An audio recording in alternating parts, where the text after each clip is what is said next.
you know what I'm saying, from civil rights.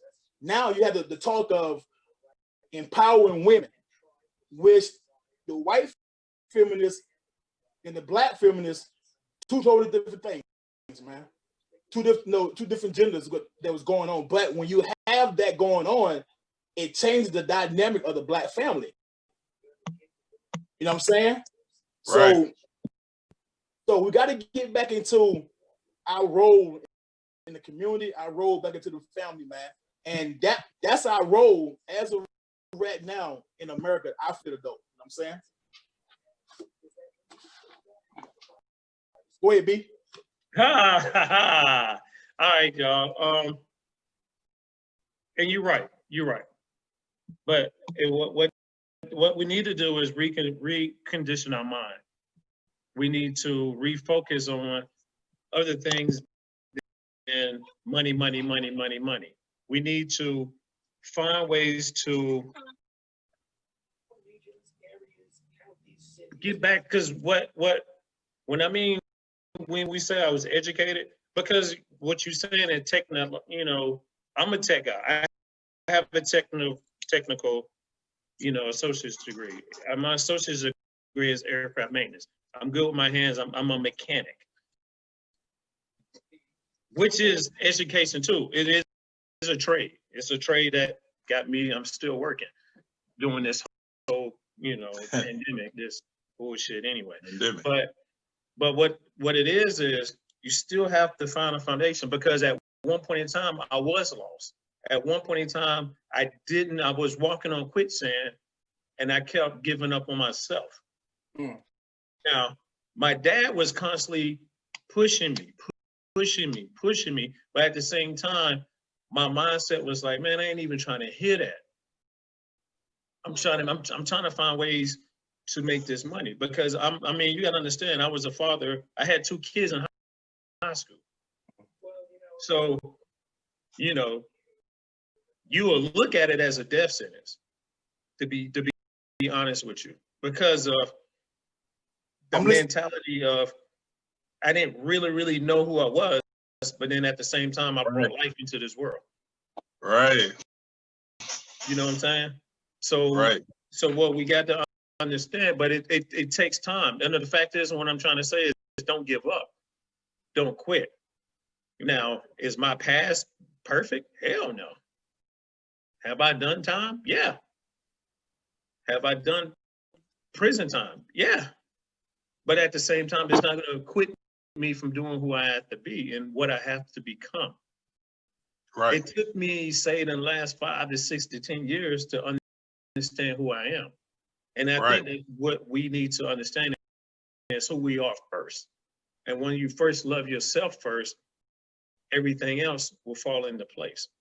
And that's something that what we have to do as Black men is stop letting everybody else tell us who we are. Yeah. Let yourself tell you who yourself is. Let your inner man tell you who yourself is. Stop letting your ego run the show, because your ego basically gonna have you chasing things that you don't need to chase. So I think that's what we first need to do is we have to love ourselves. And once we start loving ourselves and understanding who ourselves are, Point, man. Good point.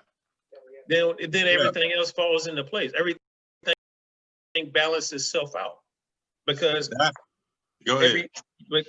because you starting to ground yourself, and then once you ground yourself, that means you're building a foundation. Once you build a foundation of who self is, everything you start building on top of that. You're building, and you're building, not even knowing that you're building, but that's what happens. And I'm a prime example. We're doing this right now. You couldn't get me to talk like this 10 years ago. I'll probably tell y'all to kiss my ass. Why? Right. Because I was, you know what I'm saying? I was on a lower self, a lower level of who I was. You know, I was following somebody else versus following me. You see what I'm saying? Yeah. Oh yeah, I definitely. And the reason why I throw religion in it, because I was chasing religion of trying to find myself in something that wasn't me. It You see what I'm wasn't. saying? Yeah. And that's why know Go ahead, that self, which is know that inner self, know that part of you that's always talking to you, which is your subconscious. That's why when I say I'm more spiritual than anything, that's how I am. Do I still pray every day? Yes. But at the same time, I'm still trying to get in contact of who Brian is. Because Brian might be somebody else. But at the same time, no, but I mean, you have to understand, I might probably, because when I'm talking to y'all, a lot of times this is not Brian that's talking. Because we at a different level. We at a different frequency. When you change yourself in the frequency that you are, you become what you are. You see what I'm saying? You become who you are. You know what I'm saying? That's why you have to be around like-minded people. That's why you need to be around people that's going to bring you up. Be around friends that's always trying to push you to the next level. That's also something that we have to look at around us too. If you're not around a bunch of positive people, what the hell? What do you think what's the result of what you're gonna be? No matter if you're the one that's trying to change them, you're gonna be the one that be changed into what they are. I'm gonna stop. Now you good. You good. Now see, that's the thing. That religion, what religion does is tell you to speak outside of yourself, for something outside of yourself to tell you what and who you are. But spirituality is about this inner voice, this inner vibration that resonates and evolves you from the inside, from the lower to the higher self. Right? Yep. So this is spirituality. Okay. So this is learning how to connect with the universe, how to connect. See, when me, you, and Ant are connecting on this same vibration that's coming from all of us, you learn more about who you are. Because you said the more you talk, the more you know. That's because we all resonate and we're all vibrating on this frequency. But and we'll get into spirituality maybe on another episode. But I got to, I told you I had something. So I'm gonna have to flood y'all real quick if I can. Go ahead, bro. Go. So when we talk about what is our role as the Black man, see, there's one thing that we've lost as a society, whether you call us indigenous or whether you call us wherever we're from, we don't have a rite of passage for our young men. We don't have a rite of passage where older men teach the younger men how to become a man, right? See, that's the one thing that we've lost, because even whether we were in Africa, whether we were in the Americas, there was a trial of how you took this young man and he went through these trials to become a man that were guided by the elders. You see, we don't have that anymore. That's why they took the man out of the home, because see, now he doesn't have any guidance to become a man. So there's 3 sciences, because we're from a people of science. There's 3 sciences that they've withheld from us in the Black community. And this one science is the science of military strategy. The second science is financial science or business science. The third science is the science of relationship. Now, these 3 sciences have been withheld from us. And because it's withheld from us, that's why we sputter as a race. That's why we have no cohesion as a race. It's because we don't understand relationship with each other. So when you, and we can go through all 3 of them, and however y'all want to do it, but I want to throw these rite of passage and these 3 sciences that we don't have is one of the reasons Black men's roles have been diminished in America. Hey, man, when you were talking, man, stuff was coming through my head. I'm like, you on point. With the rite of passage, it's a tribe in New Guinea, okay? In New Guinea, right? So the first 8 years of the men and the women, they live separately, okay? There's the woman huts, then there's the men huts. The first 8 years of a young boy's life, he lives with the women. And they teach him certain things as far as the femininity about whatever. As soon as he turns 8, it's a rite of passage. He leaves that hut and spend the rest of his life with the men. Because a child needs both developments when it comes to be developed. They need the woman and the man, boys as well. So when that first 8 years, that boy is living with the women. That second 8 year, from 8 years on, he lives with the men, and they teach him certain things about how to be a man, how to hunt, how to track everything else, man. So you're definitely right. We don't have that rite of passage no more. Where we're teaching young men how to become young men. Okay, because a lot of us older men never was taught either. So we don't know who we are, as B alluded to. We don't know who we are. How can we pass it on? A couple of years ago, I started a nonprofit called MOCA, Men of Change Academy. It was going to focus on young men from age of 11 to 18 years old. That's a crucial time period where young men have to learn certain perspective of life. You know what I'm saying?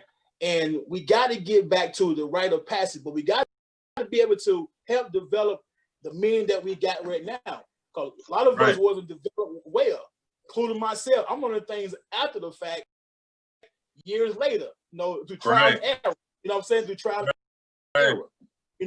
And and some of the men in my neighborhood who wasn't raised by their fathers or whatever, who's older cats, teaching me the wrong stuff. Right. You know what I'm saying? I'm impressionable, you know what I'm saying? So it was easy for them to, pour into me the thing that wasn't right. And I took that stuff and I ran with it for many years. You know, I wasn't the best father I could have been, or the best son or the best brother I could have been, because I wasn't given the certain tools to be like that. Exactly. So what you said, Jerome, is so on point, man. And we have to develop them sciences as you talked about, man. We got to develop them sciences. All great empires have those type of sciences going on. You know what I'm saying? You gotta have defense. You gotta be able to protect what you have. You know what I'm saying? You gotta be able to develop what you have. Okay. So we gotta have them sciences, and we gotta have, as B alluded to, spoke well about, that we gotta find out who we are internally. Now, y'all call it spirituality. I may call it consciousness. Okay. Same thing. Either way, we deal with vibration. Okay. Right. And as you're speaking, man, my uncle sent me a book some years ago. This is the book right here, man. This book right here is very deep, man. Notes of the universe. We're connected, man. We're connected. You know what I'm saying? Check out I DNA and everything else, man. The carbon and everything else, it's in the atmosphere, it's in our bodies as well. That's right. That's what I'm saying? So B made a good point. We got to find out who we are. Right. You know what I'm saying? I don't think anything about me is outside of who I am. Most of who I am is within myself. That's right. I go within myself to find myself. And once I find myself, I can help the next person. Each man teach one. You know what I'm saying? Each one teach one. You know what I'm saying? So Yeah, man, you made a good point, Jerome. Damn good point, man. Yes, sir. Yeah, I mean, the science. I'm all into the science.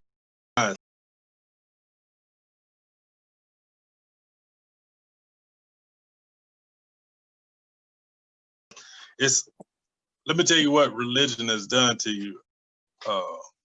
Religion has told you that there's a mark of man, there's a mark of the beast, right? That is 666, right? But it's interesting enough that in science, 6 protons, 6 neutrons, 6 electrons makes carbon. Yep, make carbon. So carbon is what you are. You're a creature of carbon. So you're the beast that this religion talks about. So I mean, it's funny that the most oppressed people on this earth is supposed to be the people that are freest, but our mindsets, man, they took away our mindsets.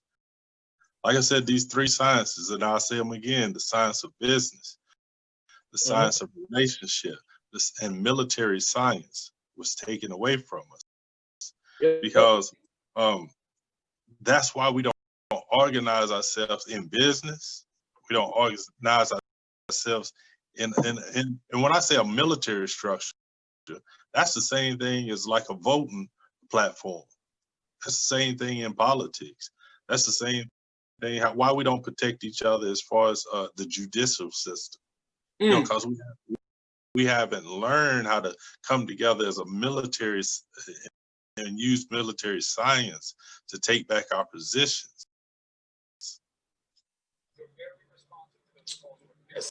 That's a good point. What you got, B? I don't know, man. I'm sitting here. Hey, the vibe that I get off of y'all, man, and like I said, sometimes when we do this, a lot of times I'm dropping notes and mental notes on myself because I'm speaking to people that's older than me. So y'all are my bigger brothers when it comes to this.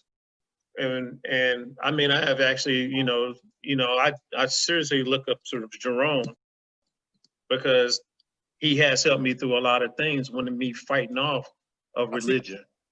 Because trust me, I mean, we done had some deep talks. Oh yeah. It was me wrestling with self. Right. And once you start wrestling with yourself, you're growing and not knowing that you're growing. You know what I'm saying? In other words, I stepped to another level because it was something that just kept just knocking like something ain't right. Something is right. Because if you get deep into the word, you start seeing things and it start talking back to you. And you start like, something, this don't make no sense. So who do you go to when something don't make no sense to you? You go to your pastor, or you go to your Sunday school teacher. Right. And if they can't answer that question, then you're at that puzzle. You at that crossroad, like, but if you don't know the answer to this, so why am I following you then? Right. If everything is in this book, I mean, trust me, y'all, I'm not against. If that's what you do, that's what you do. I was in it.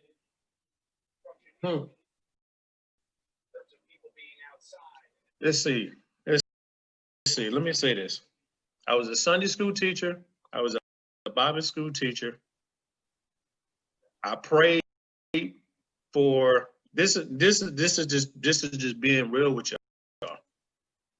I was doing so much craziness when I was into the church that I actually prayed for peace. I prayed to be by myself. I prayed so I can work some things out within self. And guess what happened? I did 6 months prison time on a charge that I wasn't even supposed to do any prison time. But wow. It was that peace for me. It was a time for me to sit back and just let me be who I was. And this is back in '02. Yeah, this is back in '02. Now, it helped. It started showing me stuff about me because I got deeper into the word, and that's when I started challenging people. I ain't gonna lie, y'all. I go at you. I go after you when it comes to the word because it was just so much about it. But let's get off of that. But what I'm saying is, as I grow, I became a better father. Again, I had 2 kids when I was in high school. By the time I turned 21, I was already on number 3.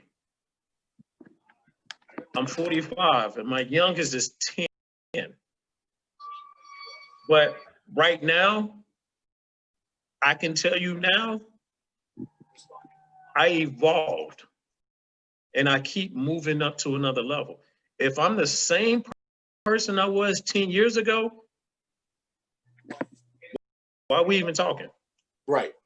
You know what I'm saying? If you're that same person that you was 10 years ago, if you go back and look at yourself and you're the same person, that means you have done nothing. You have not grown. You might have grown in age. That's your body. That's not your spirit. That's not your inner man. Your inner man is old as who knows. But at the same time, you have to evaluate yourself. You have to understand it. Either you want to stay in a stuck mode, or you're going to want to get out of it. And what happens is that's when you have to tap in within yourself. Now, that makes me stronger black man because I really want to keep my family structure. I didn't care about family structure then. You see what I'm saying? I was just having kids. I wasn't the dad. I wasn't the pillar. I wasn't that foundation for my kids to ride on my back and say, Dad, take me and show me. I have a 27 and a 26-year-old. Now I'm that structure for them. Now they call and say, Dad, this, Dad, that. Dad, I need advice on this. I can do that. I couldn't do that 10, 15 years ago. Right. Because I didn't know who I was. I didn't know what my purpose was here. Right. So I wanted, because right now, I'm talking to 3 black strong men, to me, that I feel like comfortable to have a conversation about a topic like this. Right. Because you're not gonna just talk to anybody, because you're gonna hear some answer and you'll be like, man, I don't want to hear that. You're not even on that level. Right. So in other words, my inner man, the frequency that we on draws me to you. And then do I take advice? When y'all talking, that's advice for me. That's why I want to put it on a platform that we're doing right now. That's why we have a 3-Headed Monster podcast, because we're promoting, this is advice. I'm right now, it's helping me, so I feel like it should be helping everybody. And it helps you within yourself. Because a lot of times when you speak, you're literally speaking out, but it's actually hitting you back.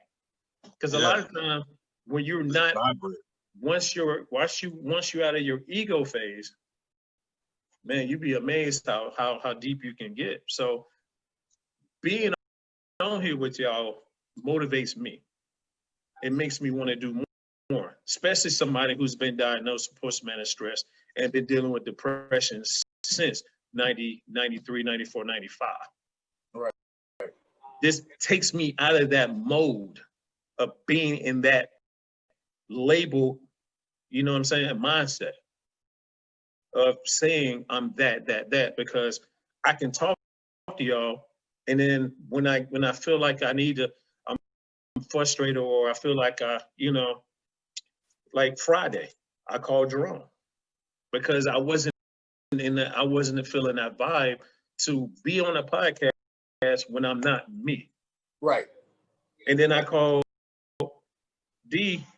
I called him Saturday because, you know what I'm saying? Because again, I needed somebody that, again, who gonna put something into me. So what I'm saying to everybody is, this is what we need to do as Black men. Right. Take advice from elders, take advice from people who's on that frequency. Don't be saying what they saying is BS, because it's not BS. It's trying to tear down that wall that you got up of, you know, of being by yourself, or in your mindset being alone because you didn't have that father to raise you. I had a dad.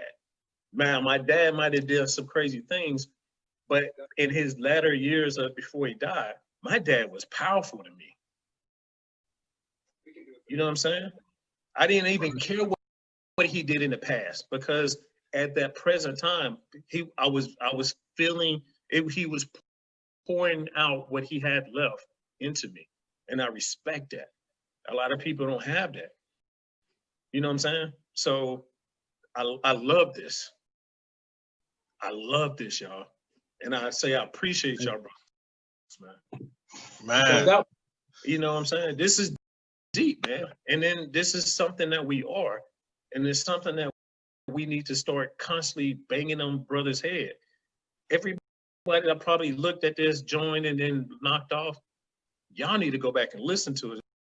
Because again, we only giving you our opinions, but at least we giving you our opinions and not holding back knowledge or anything else. Because a lot of us thinking that we so high that I don't need to tell you nothing.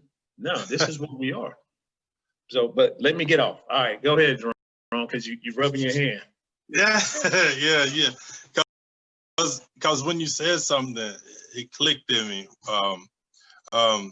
Let me tell you a little bit about my background too. When you talk about religion, you know, like all of us, if you're from the South, you were raised in church.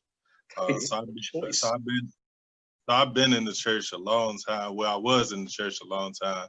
I was actually an overseer of a church, actually 2 churches over a 10-year period. And I studied theology. So, but that's why I have an understanding outside of what a lot of people would have an understanding. I got to give y'all this, man, because you was talking about your inner self and your outer self and how to achieve something higher. I'm going to show our religious brothers and sisters how to break down allegories, because that's the problem. They don't know how to break down allegories to actually find truth in something, right? So let me tell you about can I tell a little story? Go ahead, bro. So that's the story of Jacob, right? So Jacob had this twin brother, Esau, right? Yeah. So think about that. They were twins in the same womb that was birthed. So really, were they twins? No, the allegory is they were one person. There was a higher self and there was a lower self. Now, the lower self knew how to get possessions of the earth, knew how to make that money, knew how to get this, knew how to get that. But the higher self was actually built for a different vibration. So he tried one wife, didn't work out with that wife, got another wife. These are relationships. These are mental relationships that he couldn't really hold down, but he was still producing, right? Now he heard that his lower self was trying to take back over. So he ran, right? So when he ran, it says that he laid his head down on a rock. Where was the place at that he laid his head down? It was pineal. So what he done, he went to sleep, he meditated, and he got into his pineal gland. And he had a dream of letters going from heaven to earth. That was information from the ancestors to him. The ancestors from him. That's what he was seeing, these angels going up and down the ladder. That was the ancestors and this ancestral knowledge that was going into his brain. So when he woke up, and then the next day when he went to sleep, when he meditated, what happened? He actually saw God. Now, here's the action. Because it was in his pineal gland, because that's where he was at. He was still in pineal. So he was still in his pineal gland, his third eye. He saw God. But what did he do? He wrestled with it. How can he wrestle with God? Right. That make no sense. What he was wrestling with his ultimate higher self. And his higher self says that the dawn is about to break. You got to let me go. I can't be with you. You on a different frequency than me. He says, I ain't letting you go till you bless me. He said, well, what's your name? Know thyself. He said, I'm Jacob. He said, that's not your name. He said, Israel, meaning that he is the salvation of God, that he is God. Hmm. So once he knew that he was Israel, once he knew that he was God, he had the power. And he knew himself. This whole story is about finding your higher self, finding who you are. Israel is not a country. Israel is you. Hmm. Israel is your higher self, your highest level of vibration. But see, we've taken it, and these churches turn it into something else other than this old ancient knowledge that's supposed to be passed down of how you find your higher self. Right. You got to look inside, and that wrestling is to come into grips with who you really are. Man, I'm writing it down. That's what's about knowledge. Facts. And see, that's not religion, baby. That's spirituality. You got to understand how to open your mind, to open that pineal gland. And it's got to resonate, and it's got to resonate at a frequency where you can see the world different. Yep, you know what I'm saying? I mean, and we know it's all about developing yourself, man, and finding out who you are, man. Each person got to find out you got to find your truth. You got to find your truth. Right. Your identity about who you are, not based on what somebody tell you, or based on tradition, or based on what's been passed down. You got to find out who you are. Find your true self, your true center, man. You know what I'm saying? And when we talk about the Bible, talk about religion, whatever. Preachers are designed to tell people how to think, right? Ain't too many people really dab into the history of the Bible and the dynamic of how this came about, man. Things go on beyond the writing of the Bible. You know what I'm saying? With the mat and the the different writings that came along 5,000 years prior to the Bible even being written. Okay, so these things that we've been dealing with from an ancestral part for many years, but it's all about finding who we are, man. Your center part. You think about the Native American when they do the rite of passage as well, right? You know, when they have the when they smoke the peace pipe or smoke the pipe or whatever, that take them to a whole different level. What they smoking, but they get them there. Okay, it helps to develop that. I want you to look at it. It takes a consciousness. It's in the cabinet. Whole different level, man. Right. To find out who they really are. I'll show you which one I'm talking about. Man. So we got to get back to find out who we are. And as Black men, we cannot feel the one in the green. So driven that we cannot talk to one another, man. We have to be able to be vulnerable. Like me and B were talking about on Saturday, man, that we have to be vulnerable. We have to open up to one another, man. Right. Women had no problem crying together, hugging, all that kind of stuff, man. They don't have that problem. But Black men, we've been taught from early age, fuck it up. No crying. Right. All this kind of stuff, man. You know what I'm saying? Right. You know what I'm saying, man? Toughen up. Be a man. You know what I'm saying? All they doing. But we have to be able to be vulnerable to one another, to talk to one another, and be around each other, and be okay with that, man. It does not change your manhood whatsoever to make you less of a man. It makes you stronger as a man. to be able to be vulnerable about who you are and open up yourself to people, because we all got something to share or to pour into one another, man. But we got to be able to do it. And once we're able to do that for ourselves individually, we can come together as collectively and work together, man. Because we have to do this shit for our kids, man, for our grandkids. We have to bring the Black man back into the community, to the family, stronger than ever before, man. That rite of passage, I'm telling you, man, is very important, man. And we gotta be able to take kids that not even our kids, man. Right. No fuck around. That's our job. That's our responsibility as Black men, is to go get them young boys and help them to to develop into healthy, productive young men, and keep that trend going on. That's how the Black man role in America would change dramatically. You know what I'm saying? Start loving each other, not, you know what I'm saying, cause a lot of times we kill each other based on that mirror. Put in the refrigerator. We see what we don't like about ourselves in the next person. So it's easy for us to hurt the next person who look just like us. We gotta start loving each other, man. Yo, you hit something when you was like, because what we need to understand is what is true manhood. What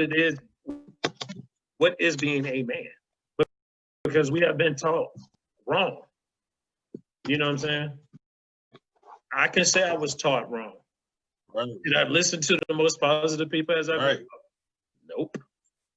Was I listening when my dad was trying to give me knowledge and say, yo, you need to do this? Nope. Because it was all about chasing. It was to chase. It was all about, we thought that was manhood. That was a badge of honor. When it's actually no. It wasn't a badge of honor. I got 3 daughters. You think I want them to be around who I was? Right, me too. Right. You know what I'm saying? So it has to change your mindset. It has to change your mindset. And I guess that's where the man being the man and, taking care of his kids, and you understand you don't want your kids to go through what you went through. You want them to be at a higher level. Right. So you try to push them and put them in a better position than what you were. I think that's where, like y'all been, iterating, this whole time is saying, when we taken out of the house, that's something that they need us to do. Because you got to understand, and this is being real, during this whole virus situation, what are they telling everybody to do? Stay in the house. When you go and you find out how the white Americans are dying faster than they can reproduce, they needed to stay in their house just to try to stay afloat, because somebody is starting to descend and be less than who they are. So what do? You fight. You got to start showing aggression. You have to be who you were. That's what they showing you now who they were. Let's make America great again. No, let's make America what we used to do when we had them scared of us. They fear us so much. The fear of the Black Panther, Public Enemy threw it out there. Yeah. You know what I'm saying? But at the same time, we got to understand why. We keep fighting their game. We keep playing their game of chess. You know what I'm saying? No, we playing their game of checkers. We need to start playing chess. We need to start opening our minds up and understanding what is the real agenda that's at hand right now. So, because I'm telling you now, 9 months from now, it's going to be a lot of kids popping out. It's going to be a lot of kids popping out, and that's another generation. You know what I'm saying? True. So True. Again, we need to find out who we are. And we need to know that self. Because if once we don't know who we are, we're gonna always stay in this lost world. We're like puppets. We don't know where the hell we need to go. So we cling on to who we think master is and let them guide us to what we need to do. Instead of saying, I need you to be an architect or I need you to be a civil engineer, let me put this ball in your hand and tell you not to go to college. Or not saying that you have to go to college, because knowledge is there. You can learn, you can actually be smart by just reading books. Right. You can teach yourself how to be who you need to be by just reading a book. Yep. But it's more of, I need you to be this. I need you to go play football. I need you to go play this. In other words, I need to, which is nothing bad about it, but that's all they look at. They don't look at nothing else. In other words, they don't have a plan, like you said, Jerome, something to fall back on. Because how many millionaires would have seen play pro ball and they broke? Right. Because they don't know how to manage their money. You Nope. know what I'm saying? Nope. We watching an icon. If you watching The Last Dance, we watching Michael Jordan. I mean, we talking about the Bulls, but we really talking about Michael Jordan. Mm-hmm. And it's kind of like, you know, if anybody watched last Sunday and they was talking about his gambling, they was so harbored on that so much, dude. It's kind of like, dude, I didn't even care. But you have to tarnish. Yeah. You have to tarnish a black man's legacy to make him vulnerable. We see that happening with Bill Cosby. We seen that happen with James Brown. We see that happen with everybody. Oprah, it's gonna happen. Oprah. It's coming. It's coming. So you have to look at it as you will be tarnished. But it's us as a people to look at them as like, I see what they doing. I see what they doing. We don't do that. We just follow the norm of what they do and say, you know what, man, Bill Cosby did that to all of the women back in the day, man. But at the same time, that's what everybody was doing. Mm-hmm. He's the only one. Right. He's not the only one, but because he was, you know, Cliff Huxtable, it was bringing a lot of education because it was being positive. He brought a positive show. Trust me, I still watch the Cosby Show. I don't care what you say. You know what I'm saying? Right. But at the same time, you have to tarnish it. So us needs to come together and start letting them tell us who we are. Go ahead. Yeah. Because you took a deep breath. You took a deep breath. You know I got to get it down there. That's the whole point, man. We don't need validation from anybody else. We're so caught up in showing them who we are. We don't have to show them who we are. We just need to be who we are. One of the things, man, when you look at like our culture has been so disrupted, and they've taken aspects of our culture and live it as theirs. The one thing that we don't teach, that the Asian cultures had kept from when they were established by African cultures, is that the first thing that a child learns to do is listen. That's the first thing that a child learns to do is listen. Yep. Because once he learns to listen, he can obtain knowledge, right? And so that's a point. So when you mentioned another word too, you said master. They changed who your master was. Your master is now somebody that's invisible, that doesn't even exist.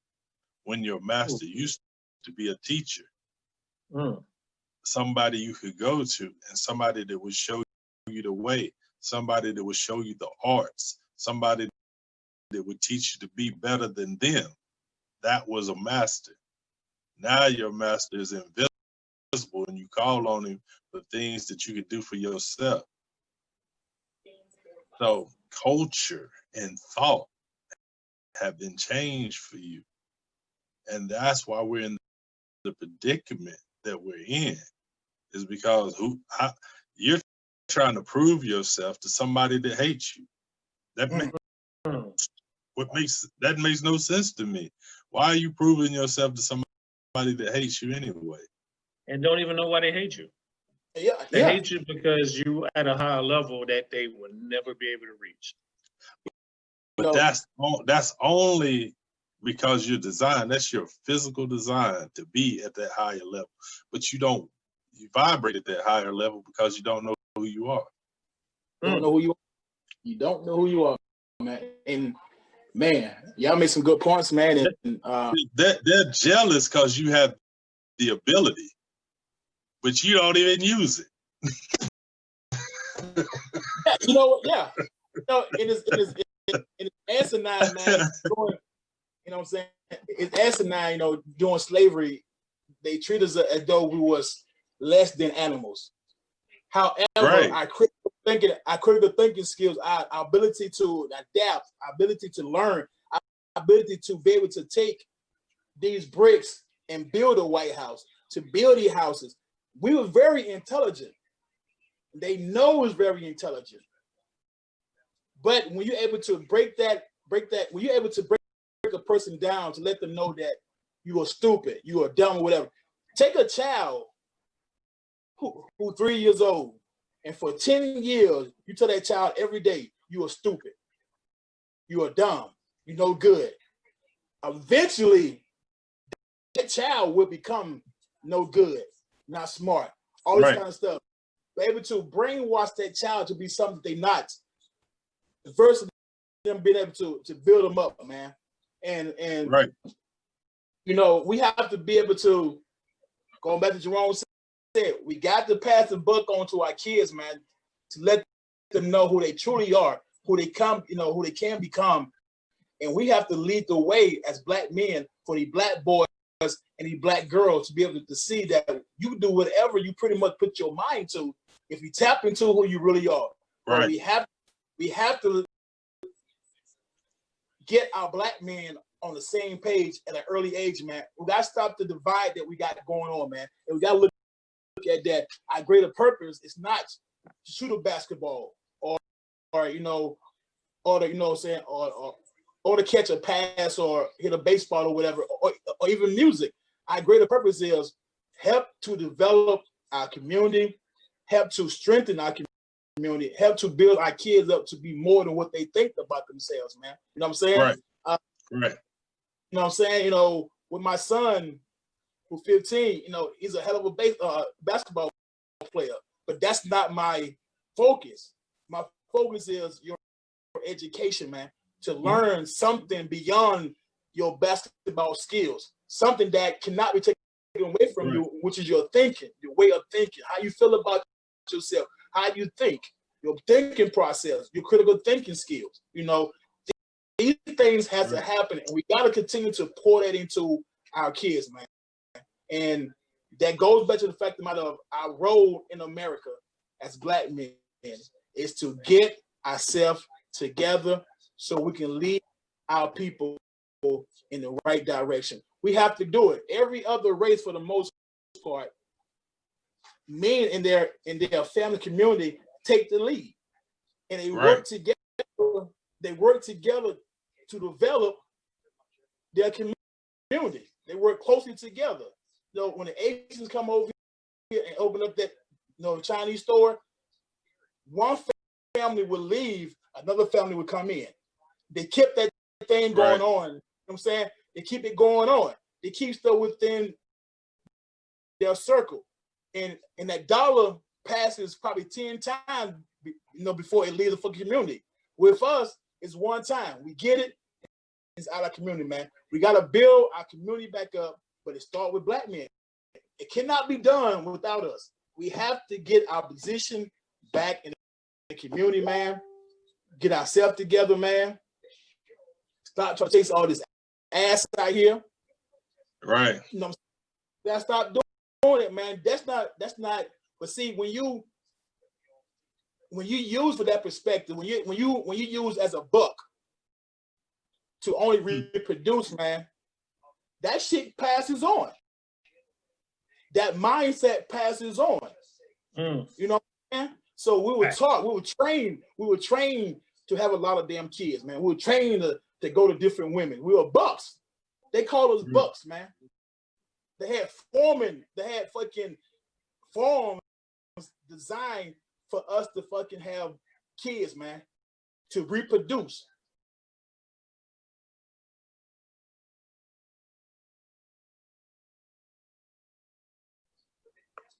And they pass that on to, you know what I'm saying, from generation to generation, man. So we got to stop that shit, man.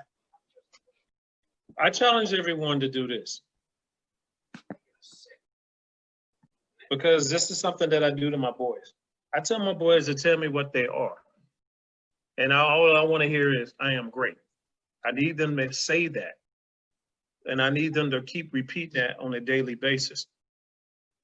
What I want everybody to do is when you go and look in the mirror, look at yourself.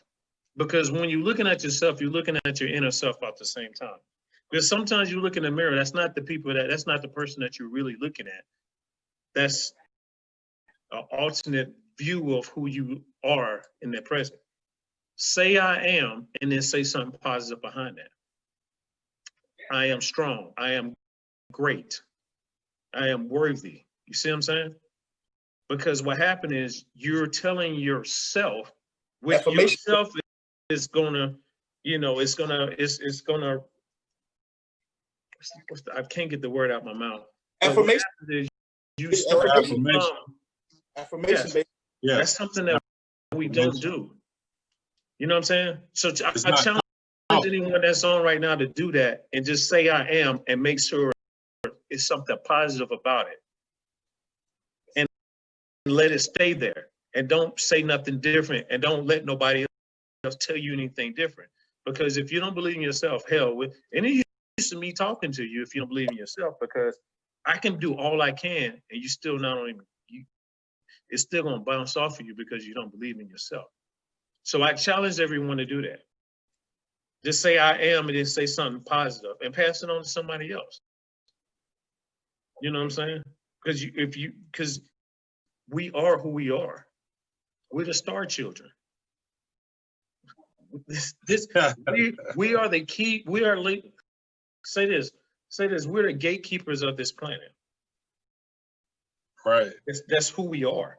We off our job, baby. If you really want to break down and find out, we have been all over this planet. All over. It ain't like we all just came from Africa and then we all came from here. No, we've been everywhere. Our culture has been constantly been stolen from us and throw back to us in a different, you know, it's kind of like I could take a piece of steak, chew it, and then say, take it out of my mouth and give it to you. You know what I'm saying? And I took all the nutrients out of what you were. Right. And it's something that we need to be. And that's all I got to say for the day. But, you know what I'm saying? That's my challenge for everybody, because I do that to myself. Right. Challenge myself. So if you challenge yourself, then stop being scared to look at yourself in the mirror.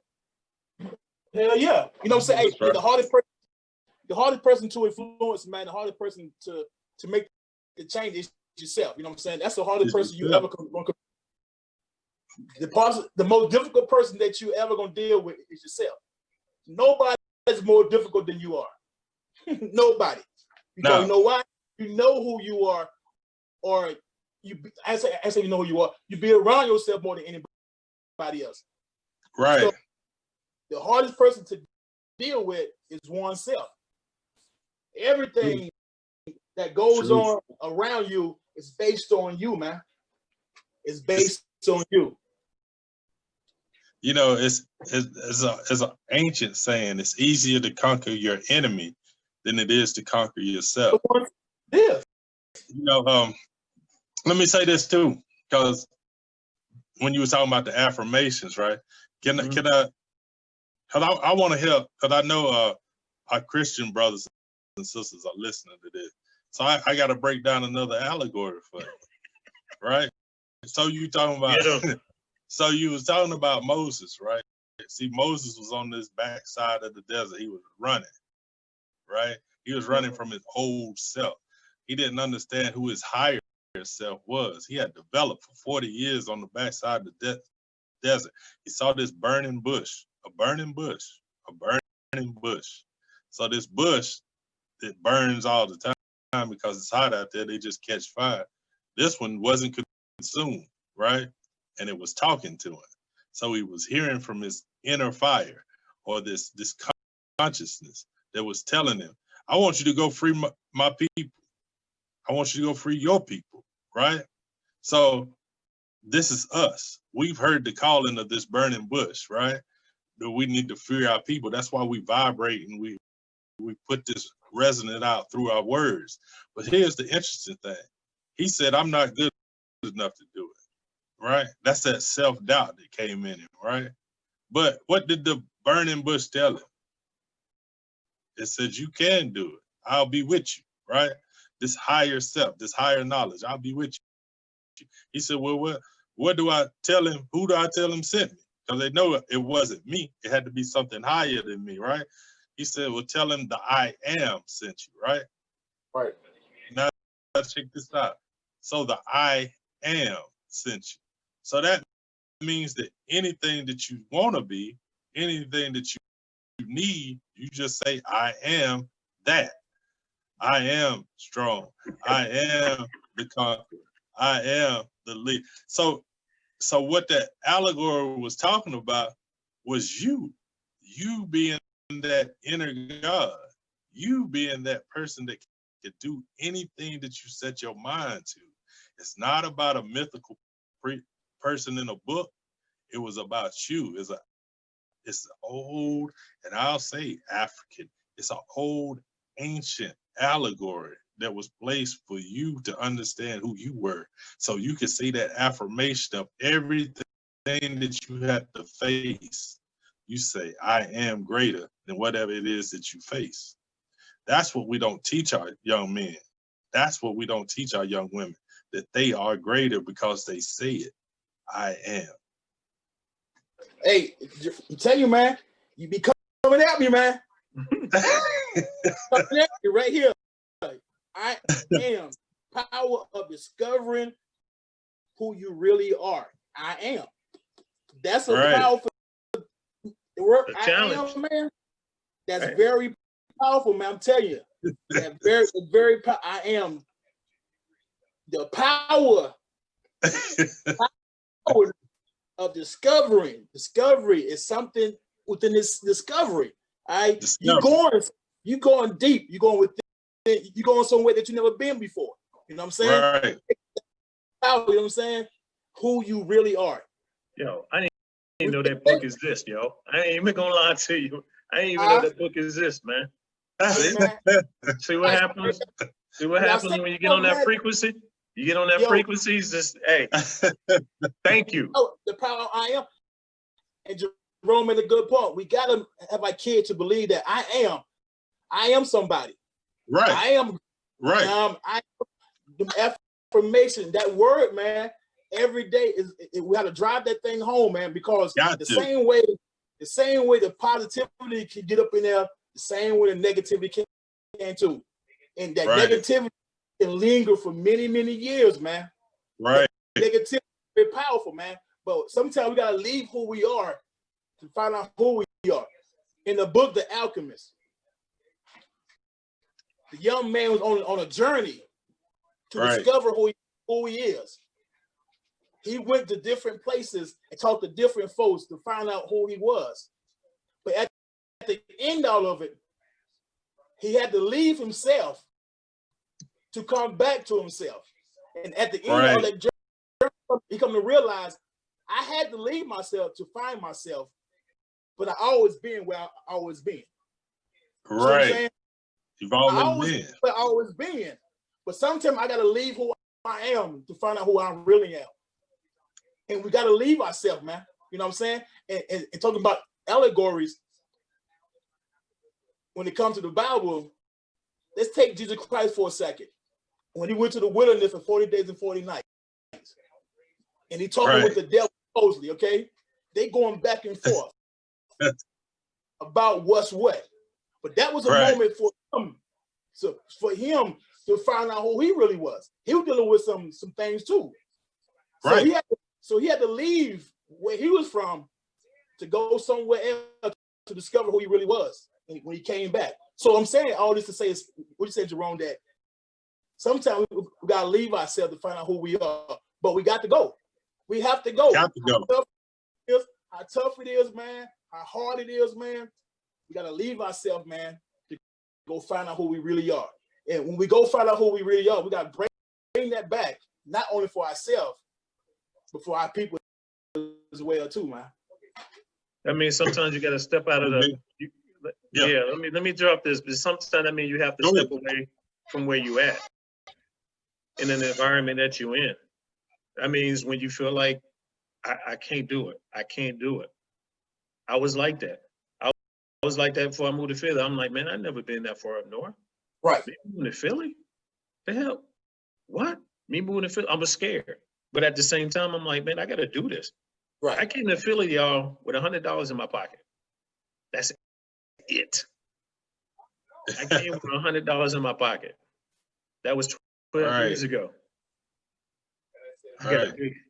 You know what I'm saying? So sometimes you have to step out. And me stepping out, me learning who I was, me becoming more of self. And I'm at a higher level. And I'm going to keep climbing. I'm not going to stop because y'all not going to let me stop. Because you're just the way y'all are. But go ahead, Jerome. Nah, man, I mean, y'all dead on point. When he was when he brought the story up, and I let me get in on that allegory you was talking about of Jesus. When he went out there to the wilderness, right? It's an interesting thing that what was happening was your higher self not understanding who you were, and your lower self trying to trick you into what you were. Right. So here's the thing. Now look at the second temptation. I just got to do this, and that's in two books, It's in two different books in the New Testament, and it's one part that's very different. That's not in the first rendition of the story. So it's interesting that it says that he took him up on this mountain or this high pinnacle, and he showed him all the kingdoms